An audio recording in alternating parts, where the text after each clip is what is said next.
Pagi. Terimalah salam Buddhis dari saya. Namo Budaya, Namo Budaya. Namo Budaya. Nah, hari ini aku akan mempresentasikan tentang pelapukan fisik. Sekarang siapa yang udah pernah dengar tentang pelapukan fisik? Aku. Oke, jadi pelapukan fisik itu adalah proses penghancuran batuan tanpa mengubah struktur dari kimiawinya. Jadi yang berubah tuh hanya bentuk luarnya aja. Nah, kalau kalian lihat di sini ini ada batu kan.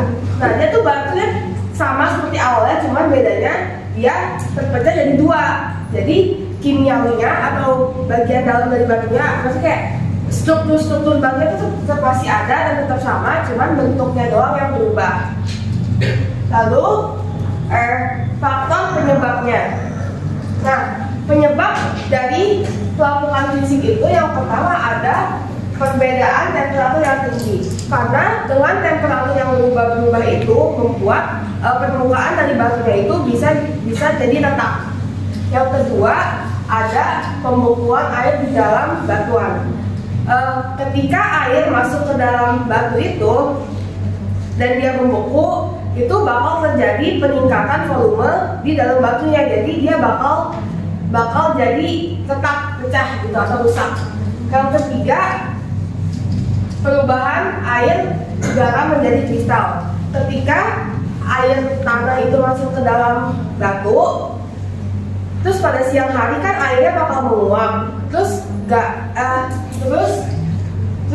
garam itu bakal mengkristal, jadi berubah jadi kristal. Nah, akhirnya batunya itu bakal pecah karena kristalnya itu tajam dan bakal kena ke batunya gitu.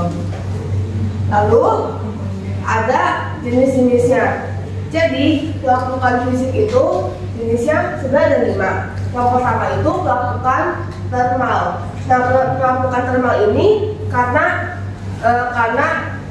suhu, seperti yang tadi aku udah jelasin di faktor penyebabnya. Lalu yang kedua ada pelapukan abrasi. Pelapukan abrasi ini faktornya itu karena dia terkena benda lain. Jadi biasanya dia terkikir gitu sama benda lain, makanya dia bisa jadi rusak. Yang ketiga ada pelapukan pembekuan air. Nah, itu sama seperti yang di faktor penyebab, karena ada air yang masuk, habis itu volume batunya itu bakal bertambah dan jadi rusak batunya. Lalu yang keempat ada pelapukan akar tanaman. Ketika tanaman itu numbuhnya di antara celah-celah batuan itu membuat batunya itu bakal memberikan tekanan pada batu, akhirnya batunya juga bisa jadi retak-retak. Kayak ini sebenarnya di tengah-tengah itu tuh ada gambar pohon tapi kepotong ya. Jadi batunya jadi kepecah dua. Dan terakhir pelapukan dekomposi. Nah, ini karena batuan itu terangkat, jadi karena dipindah-pindahin itu akhirnya batunya tuh jadi rusak.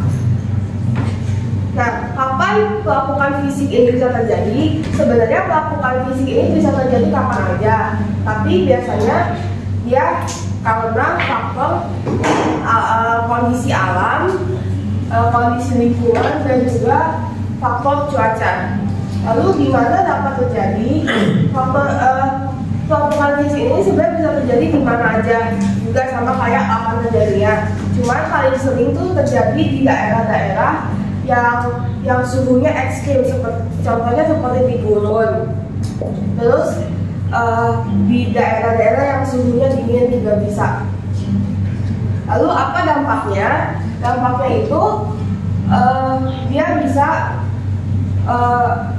bisa menyebabkan perubahan bentuk permukaan bumi. Jadi seperti bakal jadi retakan, terus jurang-jurang dan tanah longsor. Lalu bagaimana cara mengatasinya?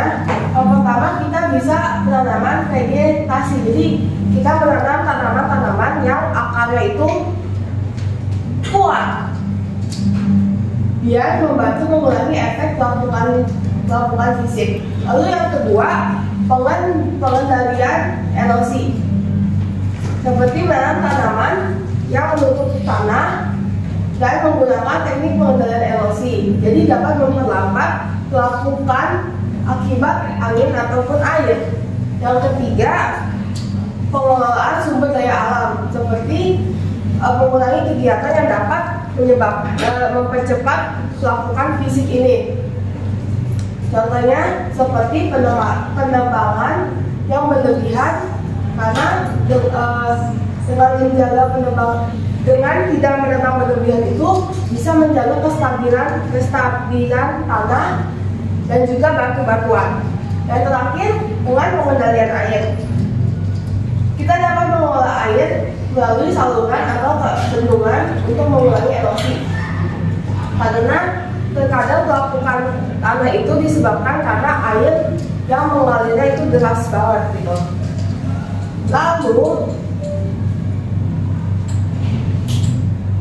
Lalu untuk menutup presentasi ini, saya punya kata-kata bijak. Seperti batu yang ditumbuk, kadang kita perlu dihancurkan terlebih dahulu agar bisa bersinar lebih indah. Terima kasih.